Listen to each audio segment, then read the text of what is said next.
की कहानियाँ तो हम बचपन से ही अक्सर अपने दादा दादी या फिर नाना नानी से सुनते चले आ रहे हैं।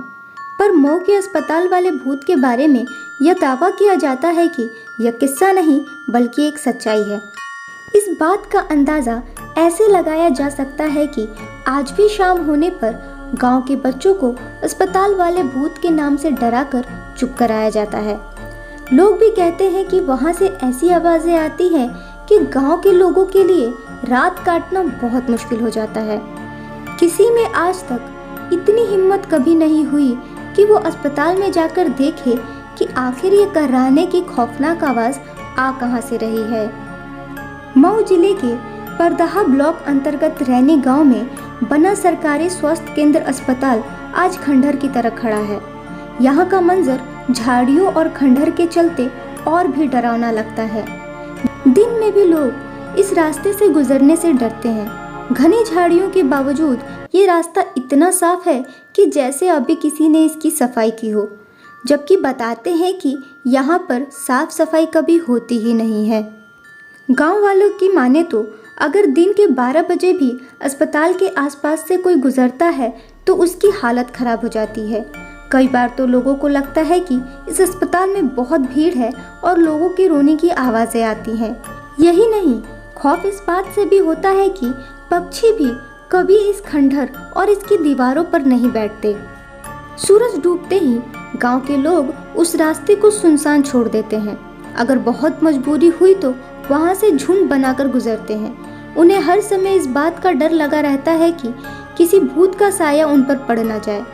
रैनी गांव के लोग ऐसे ही रहते हैं। यह भी दावा किया जाता है कि आधी रात के समय उल्लुओं के रोने की आवाज़ें आती है। आवाज़ों को सुनकर ऐसा लगता है कि जैसे किसी ने पिघला हुआ शीशा कान में डाल दिया हो। रात होती है तो गांव वाले इंतज़ार करते हैं कि किसी भी तरह बस ये रात कटे और सुबह हो, क्योंकि उन्हें गांव की रात डराती है। वो रात में दहशत में रहते हैं। गांव वाले लोग कहते हैं कि ऐसा लगता है कि जैसे यहाँ रात कटती ही नहीं है। यह भी दावा किया जाता है कि कभी कभी अस्पताल की खिड़की से रोशनी दिखाई पड़ती है और वहाँ से कर्राने की आवाज़ें भी सुनाई पड़ती है। गांव के लोगों की माने तो ये आवाज़ें लंबे समय से आती है, पर किसी में हिम्मत नहीं है कि वहाँ जाकर वो देखे, इसकी पड़ताल करे। गांव के लोगों का कहना है कि जिस रात अस्पताल से रोने की आवाज़ें आती हैं, उसके दूसरे दिन गांव में मरघट का सन्नाटा छाया रहता है। हर किसी को इस बात का डर लगा रहता है कि कहीं कोई घटना ना हो जाए।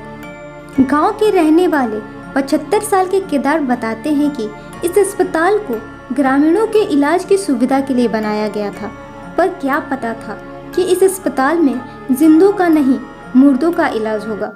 केदार बताते हैं कि बात पुश्तों की है, जब गांव में रहने वाले दो पटीदारों के बीच आपसी लड़ाई हुई और एक की मौत इलाज के अभाव में हो गई।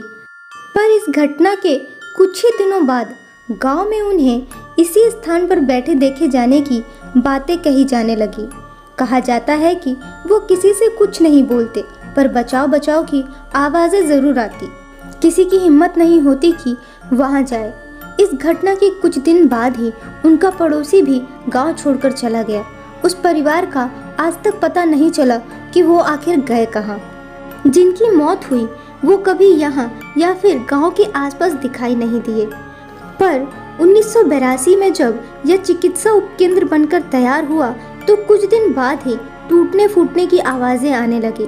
कुछ दिन तो लोगों ने नज़रअंदाज किया, पर बाद में ये बढ़ता गया। यहाँ तक बताया जाता है कि जब अस्पताल से डॉक्टर चले जाते तो रात में अस्पताल का दरवाज़ा अपने आप खुल जाता। कुछ दिन तक तो ऐसा लगा कि लापरवाही में डॉक्टर से ही खुला रह गया होगा। पर थोड़े ही दिनों बाद जब ये घटना सही लगने लगी तो रात के समय तेज रोने की आवाज़ें भी सुनाई पड़ने लगी। अस्पताल के डॉक्टर भी परेशान हो गए। इसके बाद से जब से अस्पताल बना है बंद ही चल रहा है। अस्पताल दिखने में नया जैसा तो लगता है, पर अंदर के सारे मेडिकल उपकरण बेकार पड़े हैं।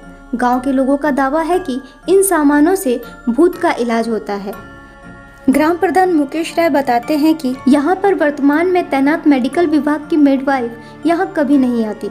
प्रधान की बातें सुनने के बाद जब पड़ताल की गई तो अस्पताल के बिल्डिंग के आसपास तक यहाँ तक कि दरवाजे के पास भी लोगों के मल मूत्र फैले हुए थे।